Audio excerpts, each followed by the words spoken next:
പോകത്തില്ല. പിന്നെ ആ പട്ടണങ്ങളെ ചുറ്റിപ്പറ്റിയായിരിക്കും അവന്റെ സകല പ്രവൃത്തികളും. പിന്നെ ആ ഭവനത്തെ വിട്ട് പോകത്തില്ല.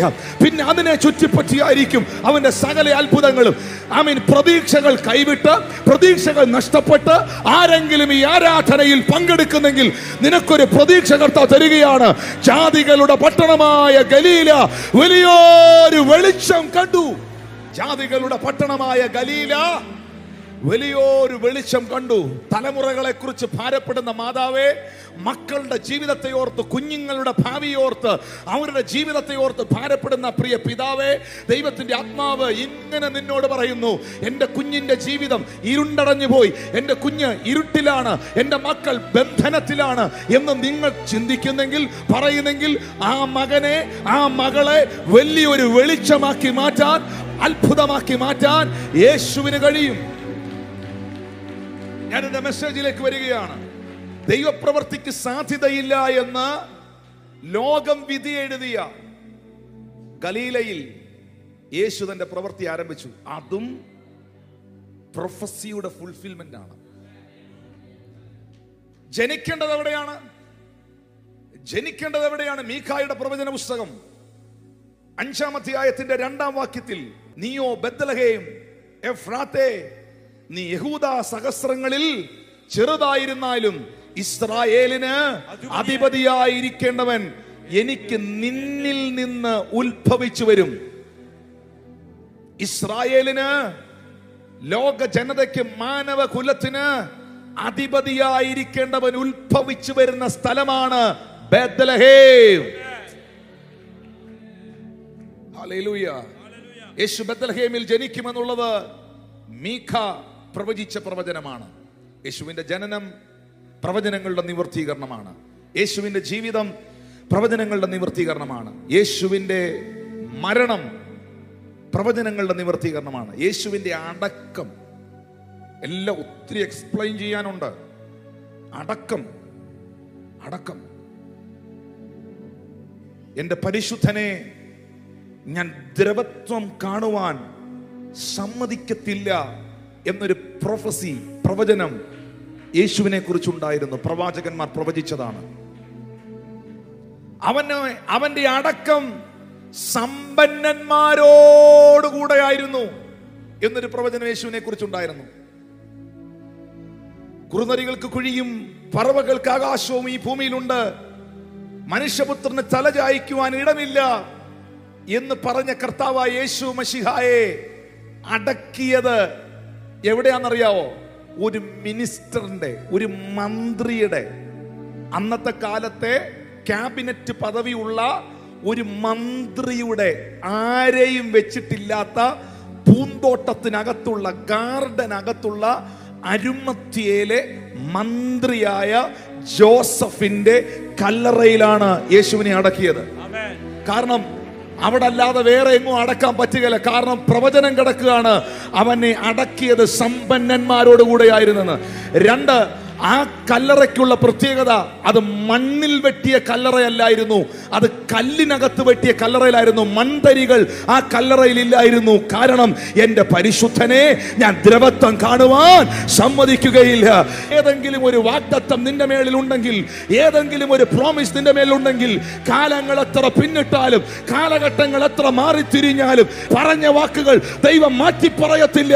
ആ വാഗ്ദത്തങ്ങളെ അവൻ നിവർത്തിക്കും എന്ന് വിശ്വസിക്കുന്നവർക്ക് ഞാൻ ദൈവത്തെ സ്തുതിക്കുകയാണ്. ഇങ്ങനെ ജനന, ജീവിത, മരണ, പുനരുത്ഥാനം മുഴുവൻ പ്രവചനങ്ങളാണ്, പ്രവചനങ്ങളുടെ നിവർത്തീകരണമാണ്. അപ്പൊ ഞാൻ ചിന്തിച്ചു വീട് പണിയുന്നവർ തള്ളിക്കളഞ്ഞ കല്ല് മൂലക്കല്ലായി തീർന്നിരിക്കുന്നു. ഇത് യഹോവയാൽ സംഭവിച്ചിരിക്കുന്നു. മനുഷ്യന്റെ ദൃഷ്ടിയിൽ ആശ്ചര്യമായിരിക്കുന്നു. കർത്താവേ, അങ്ങനെയാണെങ്കിൽ യേശു കർത്താവിന്റെ എൻറ്റയർ ദ ലൈഫ് ഈ ഭൂമിയിൽ തിരസ്കരണങ്ങൾ, തള്ളപ്പെടലുകളായിരുന്നല്ലോ.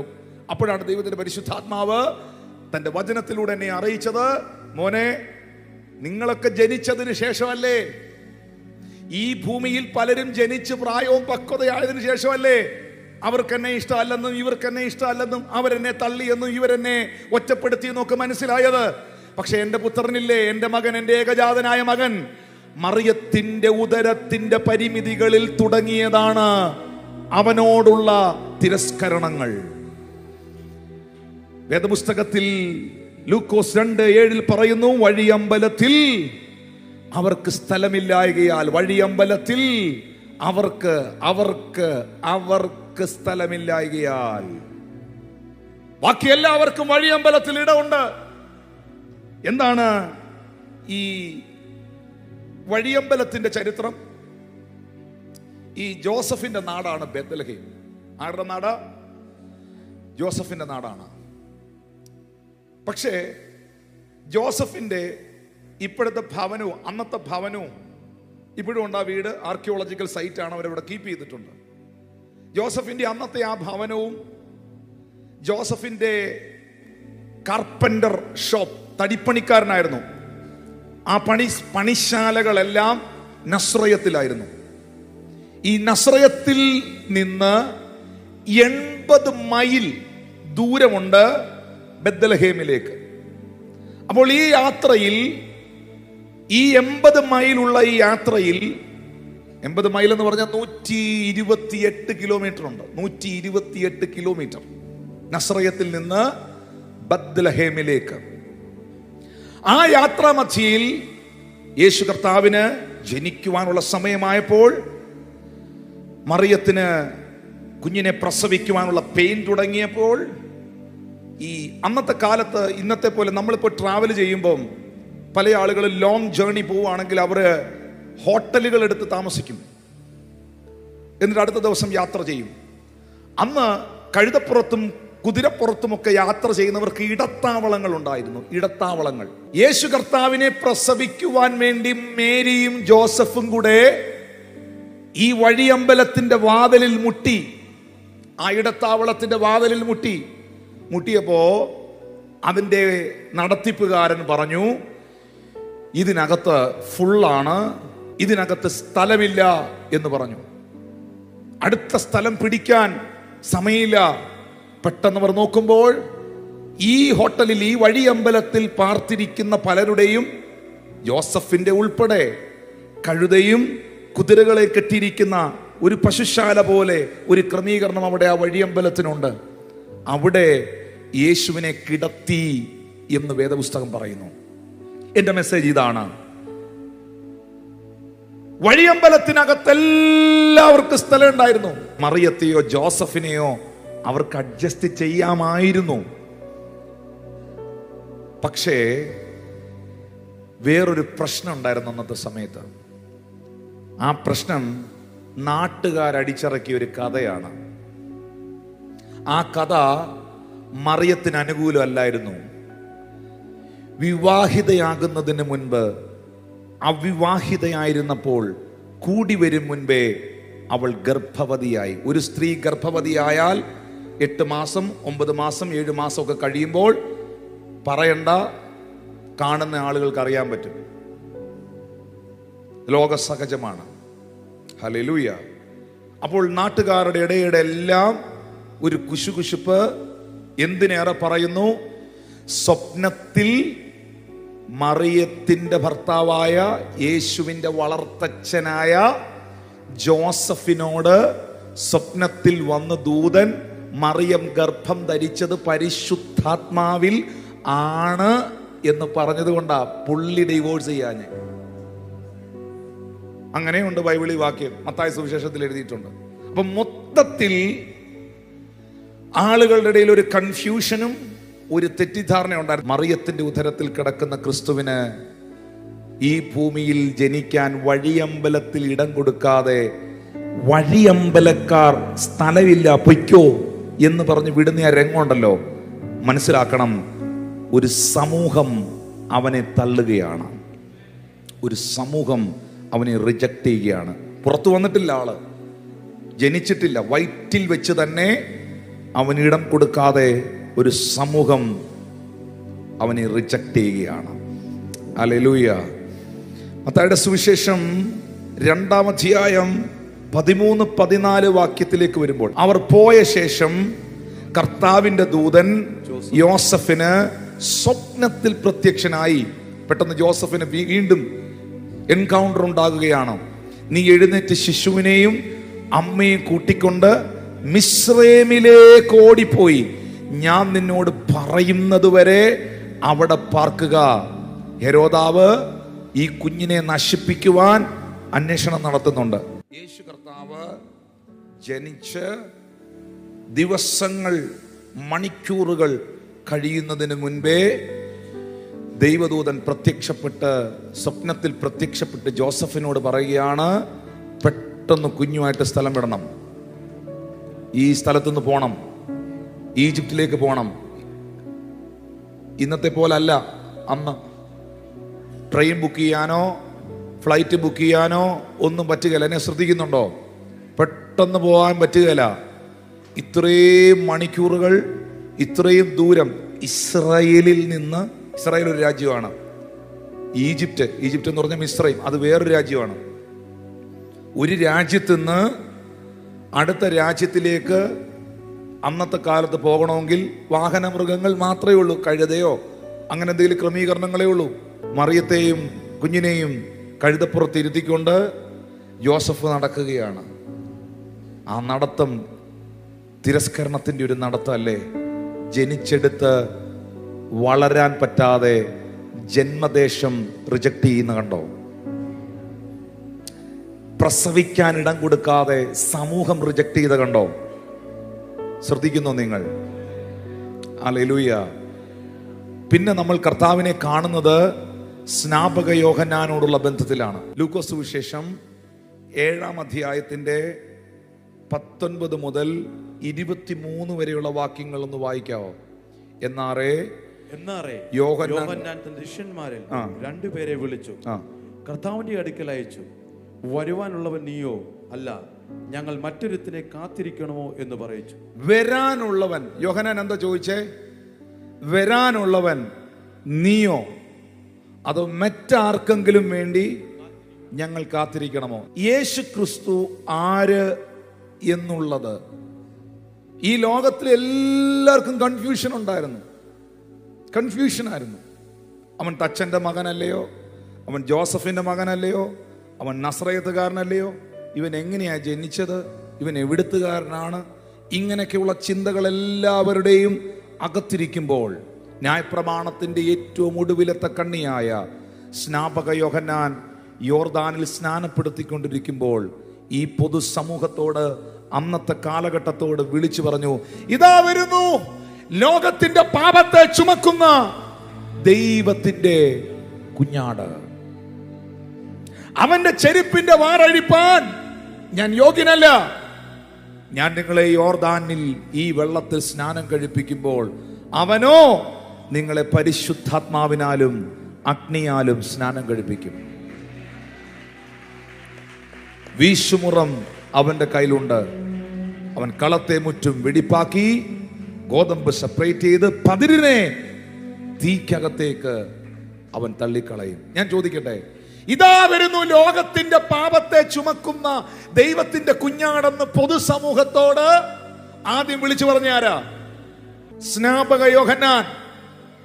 ഇതേ യോഹന്നാനെ ഹെരോദാവ് കാരാഗ്രഹത്തിലാക്കി, തടവറയിലാക്കി, പ്രതികൂലത്തിലൂടെ പോയി, ഈ പുള്ളി പ്രശ്നത്തിലൂടെ പോയി, പ്രതിസന്ധിയിലൂടെ പോയി, മരണത്തെ മുന്നിൽ കണ്ടു.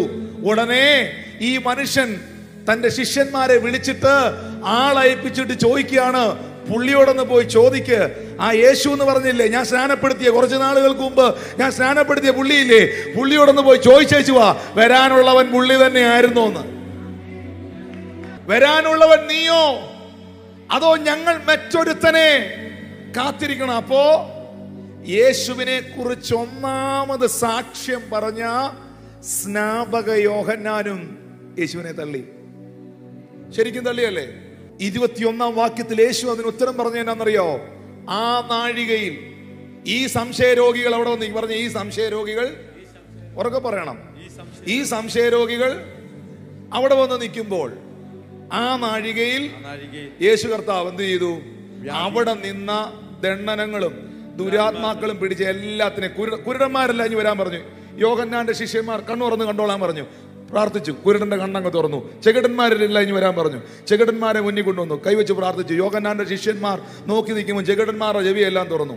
22-ാമത്തെ വാക്യത്തിൽ ഇവരോട് പറഞ്ഞു, കുരുടർ കാണുന്നു, മുടന്തർ നടക്കുന്നു, കുഷ്ഠരോഗി ശുദ്ധമായി തീരുന്നു, ചെകിടർ കേൾക്കുന്നു, മരിച്ചവർ ഉയർത്തെഴുന്നേൽക്കുന്നു, ദരിദ്രരോട് സുവിശേഷം അറിയിക്കുന്നു. നിങ്ങൾ ഈ കാണുകയും കേൾക്കുകയും ചെയ്യുന്നത് യോഹന്നാനെ പോയി അറിയിക്കുക. എന്നിട്ട് 23-ാമത്തെ വാക്യത്തിലാണ് ഈ മെസ്സേജുമായിട്ട് ഇത് കണക്ട് ആകുന്നത്. യേശു പറഞ്ഞു, എന്നാൽ എങ്കിൽ ഇടറിപ്പോകാത്തവൻ. അപ്പൊ യോഹന്നാൻ എന്തു പറ്റി? ആരാ യേശുവിനെ കുറിച്ച് ഒന്നാമത് സാക്ഷ്യം പറഞ്ഞത്? ജീവനുള്ള ദൈവത്തിന്റെ കുഞ്ഞാടെന്ന് പറഞ്ഞത്. അവന്റെ ചെരുപ്പിന്റെ വാറഴിപ്പാൻ പോലും ഞാൻ യോഗ്യനല്ലെന്ന് പറഞ്ഞത്. പക്ഷെ പ്രതിസന്ധിയുടെ നടുവിൽ, വെല്ലുവിളിയുടെ നടുവിൽ, കഷ്ടതയുടെ നടുവിൽ പുള്ളിയും സംശയിച്ചു പോയി, പുള്ളിയും തെറ്റിദ്ധരിച്ചു പോയി. പ്രിയപ്പെട്ടവരെ, പിശാച് ഒരിക്കലും നമ്മുടെ ലൈഫിനെ ആ നിലയിൽ കൊണ്ടുപോകരുത്, ഇടറിപ്പോകരുത്. വിശ്വാസത്തിലും ദൈവത്തിന്റെ കൃപയിലും ഉറച്ചു നിൽക്കണം. ഒന്ന് കൈകൾ അടിച്ചത്. വിശ്വാസത്തിലും ദൈവത്തിന്റെ കൃപയിലും. ആദ്യം ബൈബിളിൽ എഴുതിയിട്ടുണ്ട്, ആദ്യ വിശ്വാസം അവസാനത്തോളം കാത്തു സൂക്ഷിക്കുന്നവൻ രക്ഷിക്കപ്പെടുവാനിടയാകും. ഏറ്റവും അവസാനം വരെയും. ഒരു കാലഘട്ടത്തിൽ ഭയങ്കര സംഭവമായിരുന്നു. ഒരു കാലഘട്ടത്തിൽ ഹെരോദാവിനെ വിറപ്പിച്ചവനായിരുന്നു, ഏലിയാവിന്റെ ആത്മാവോടുകൂടെ വന്നവനായിരുന്നു എന്നൊന്നും പറയുന്നതിലല്ല കാര്യം. നിന്റെ ഊർജ്ജശ്വാസം പോകുന്നത് വരെയും, നീ ഈ ഭൂമിയിൽ നിൽക്കുന്ന അവസാന നിമിഷം വരെയും കർത്താവിലുള്ള വിശ്വാസത്തിൽ, ദൈവത്തിന്റെ കൃപയിൽ തെല്ലും ഇടറിപ്പോകാതെ അഭിഷേകത്തിൽ, ആത്മനിറവിൽ നിലനിൽക്കുവാൻ ദൈവത്തിന്റെ ആത്മാവ് സഭയോട്, എന്നെ കാണുന്ന പ്രിയപ്പെട്ടവരോട് ആലോചന അറിയിക്കുകയാണ്. വരാനുള്ളവൻ നീ തന്നെയാണോ? അതോ ഇനി വേറെ ആർക്കെങ്കിലും വേണ്ടി ഞങ്ങൾ കാത്തിരിക്കണോ? ഞങ്ങളോട് ഇത് ചോദിക്കാൻ സ്നാപക യോഹന്നാൻ ഞങ്ങളെ വിട്ടതാണ്. കർത്താവ് ആ സ്നാപക യോഹന്നാൻ ഇടറിപ്പോകാൻ ആഗ്രഹിക്കുന്നില്ല കേട്ടോ. അതുകൊണ്ട് ഇടറിപ്പോകുന്നവൻ അങ്ങ് വോട്ടെന്നല്ല, അവൻ ഇടറിപ്പോകാതിരിക്കാൻ വേണ്ടിയിട്ടാണ് ആ സ്പോട്ടിൽ നിന്ന് അന്ധനെയും കുരുടനെയും ചെകിടനെയും എല്ലാം വിളിച്ച് കർത്താവ് ഹീൽ ചെയ്തത്. എന്നിട്ട് പറഞ്ഞു, ഈ കാണുകയും ഈ കേൾക്കുകയും ചെയ്യുന്നത് യോഹന്നാനെ അറിയിക്കണം.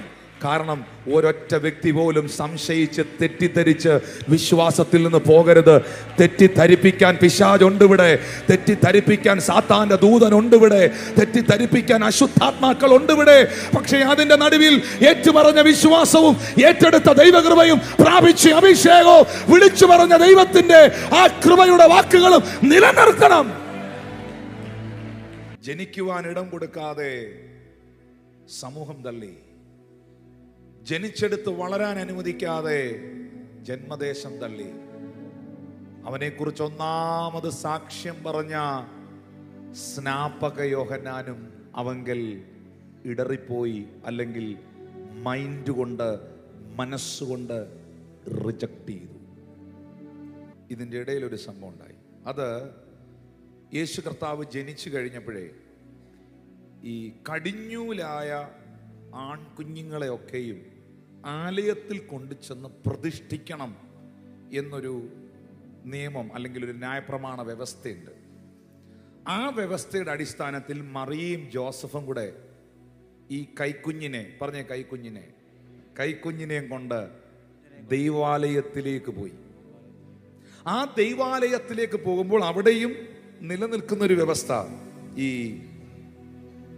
ഒരു ആൺകുഞ്ഞിനെ പ്രതിഷ്ഠിക്കുമ്പോൾ ഇന്ന കാര്യങ്ങൾ യാഗമാക്കണം എന്നുണ്ട്. ദേവാലയത്തിൽ കയറി ചെല്ലുമ്പോൾ അന്ന് വ്യവസ്ഥകളാണ്. ഇന്നാണ് നമ്മൾ കർത്താവിന്റെ സ്നേഹത്തിൽ നിൽക്കുന്നത്, കർത്താവിന്റെ കൃപയിൽ നിൽക്കുന്നത്. അന്ന് മുഴുവൻ നിയമങ്ങളാണ്. ആ നിയമത്തിന്റെ അടിസ്ഥാനത്തിൽ കുറുപ്രാവിന്റെ കുഞ്ഞുങ്ങളെങ്കിലും കൈ വേണം. ഇങ്ങനെയാണ് അതിൻ്റെ ബിബ്ലിക്കൽ ബേസ്. വലിയ സമ്പന്നതകളുള്ളവരാണെങ്കിൽ അവരുടെ കുഞ്ഞിനെ പ്രതിഷ്ഠിക്കാൻ പോകുമ്പം ആട്ടുകൊറ്റന്മാരെയും കാളക്കിടാവിനെയും ഒക്കെ ദൈവസന്നിധിയിൽ യാഗമായി അർപ്പിക്കും. ഈ ദാവീദ് ശലോമോനെ പ്രതിഷ്ഠിച്ചപ്പോഴേ കെദ്രോൺ തോട്, ഈ ജെറുസലേം ദേവാലയത്തിൻ്റെ പിന്നിലൂടെ ഒഴുകുന്ന ഒരു തോടാണ് കെദ്രോൺ തോട്. ഈ യാഗം കഴിക്കുന്ന മൃഗങ്ങളുടെ രക്തവും വേസ്റ്റുമൊക്കെ ഈ തോട് വഴി ഒഴുകിപ്പോവും. ചരിത്രം അങ്ങനെയാണ് പറയുന്നത്.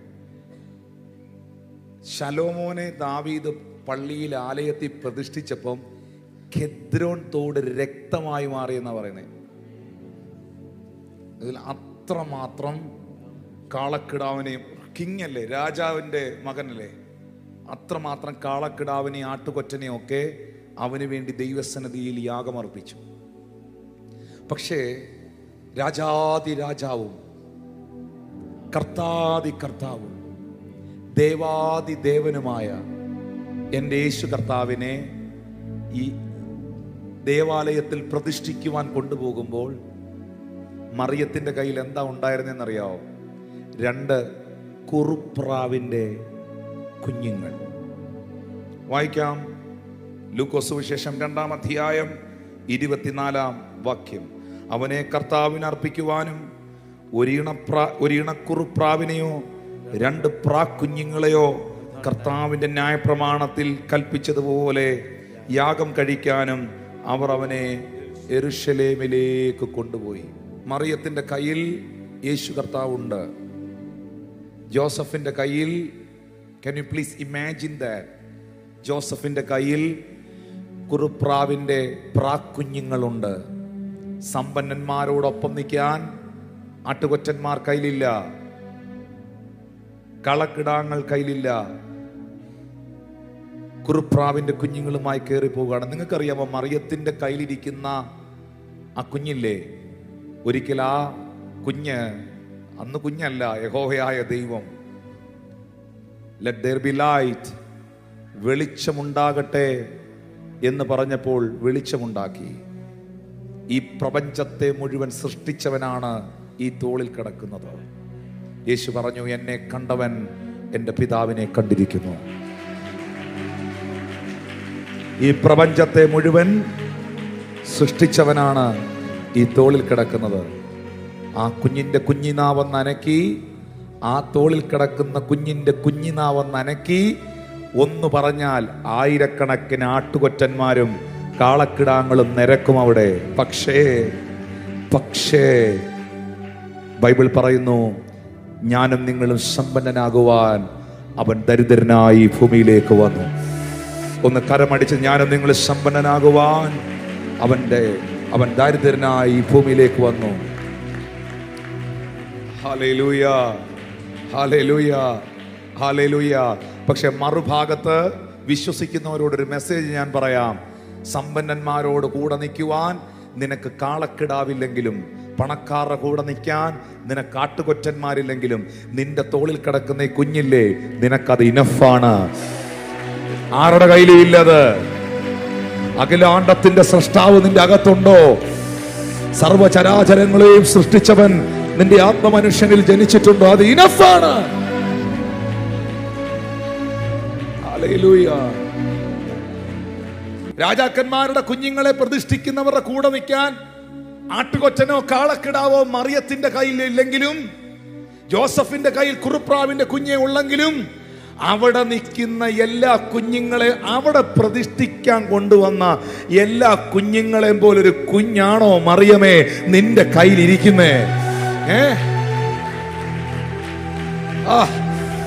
കാലഘട്ടത്തെ AD എന്നും BC എന്നും 2ആയി തിരിച്ച് അന്ധന്റെ കണ്ണ് തുറക്കേണ്ടവൻ, ചെകിടന്റെ ചെവിയെ കേൾപ്പിക്കേണ്ടവൻ, ഊമരെ സംസാരിപ്പിക്കേണ്ടവൻ, മരിച്ചവരെ ഉയർപ്പിക്കേണ്ടവൻ, കുഷ്ഠരോഗിയെ ശുദ്ധമാക്കേണ്ടവൻ, മാനവകുലത്തെ മുഴുവനും തന്റെ രക്തത്താൽ വിമോചിപ്പിക്കേണ്ടവൻ.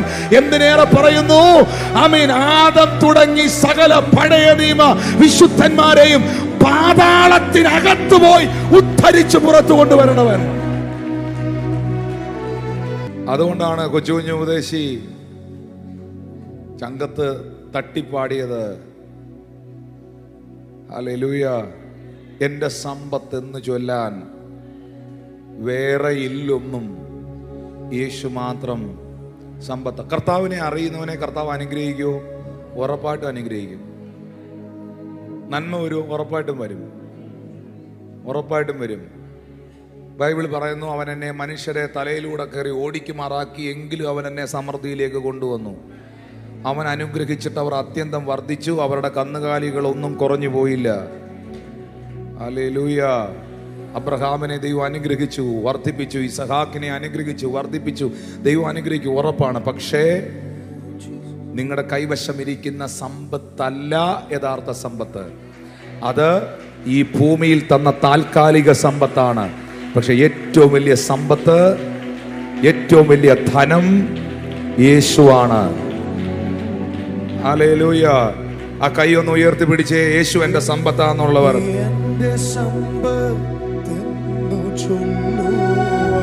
ശബ്ദം ഉയർത്തി പാടി. ഓ എന്റെ സമ്പത്തെന്നു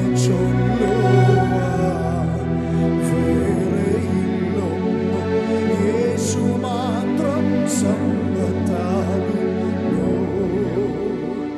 ചാവിനെ വെന്നുയർത്തവൻ വാനലോകമതിൽ ചെന്നു.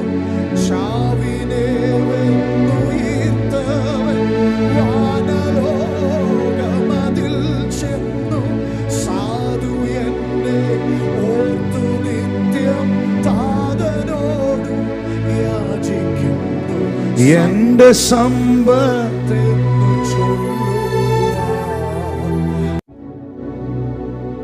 സമ്പത്താകുന്നു. അത് ശരിയാണെങ്കിൽ ഒന്ന് കൈകളടിച്ച് കർത്താവിനെ സ്തുതിച്ചു. ഈ ചില ആളുകൾ ഭയങ്കര വിഷമത്തോടെ പറയുന്ന എങ്ങനെയുണ്ട്, ബ്രദറെ എനിക്ക് യേശു മാത്രമേ ഉള്ളെന്ന്. എനിക്ക് ബ്രദറെ ഭയങ്കര കരഞ്ഞുകൊണ്ടാ പറഞ്ഞത്, എനിക്ക് കർത്താവ് മാത്രമേ ഉള്ളെന്ന്. എൻ്റെ ചോദ്യം വേറെ ആര് വേണമെന്നുള്ളതാണ്. ദൈവം നിനക്ക് അനുകൂലമെങ്കിൽ പ്രതികൂലമാര്? യേശു നിനക്ക് സമ്പത്തായി ഉണ്ടെങ്കിൽ, മക്കളെ, നിങ്ങളുടെ മക്കളുമാർക്ക് നിങ്ങൾ കൊടുക്കേണ്ട ഏറ്റവും വലിയ സമ്പത്ത് ഇതായിരിക്കണം. നിങ്ങളുടെ കുഞ്ഞുങ്ങൾക്ക് നിങ്ങൾ കൊടുക്കേണ്ട സമ്പത്ത് ഇതായിരിക്കണം.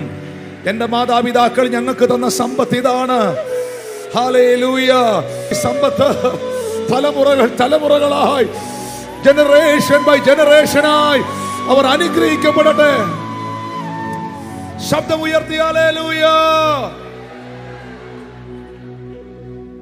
മറിയയും ജോസഫും കൂടെ